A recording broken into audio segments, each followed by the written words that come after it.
A deadly shooting inside a store in Chester. It happened this morning just after 10 o'clock. Then a SWAT situation started nearby. I'm Shayna Humphreys. I'm Jason Martinez, and officials believe the shooter may have barricaded himself inside of an apartment down the street from where that shooting happened. Our Jeff Cole live at the scene. And Jeff, what's the latest?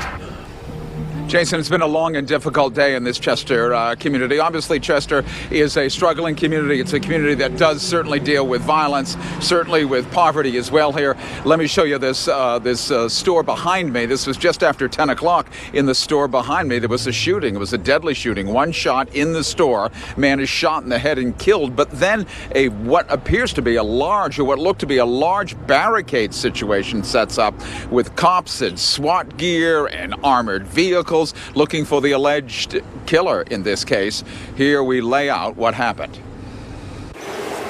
An employee of the KNF Market at 3rd and Pennell says a customer getting coffee after 10 this morning argues with another customer who enters the store, and suddenly there's a gunshot. A source says the attack was captured on camera.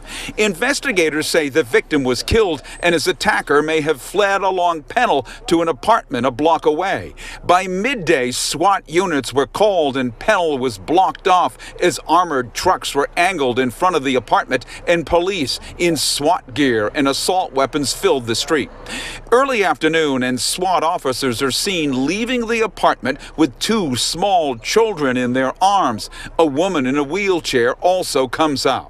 A law enforcement source says the alleged shooter was seen on a doorbell camera entering the home but never leaving. The source says police flew a small drone into the apartment looking for the alleged attacker but did not see him. As the afternoon wore on and residents watched the action, investigators waited for a warrant to enter the home, later learning the attacker was not inside.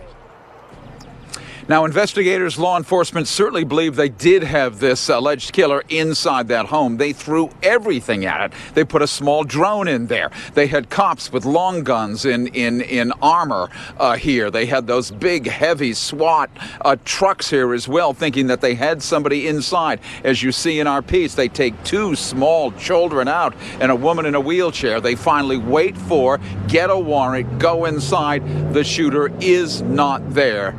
They do say, though, they have very clear video of the attack in the store behind me, and that should aid them in this investigation.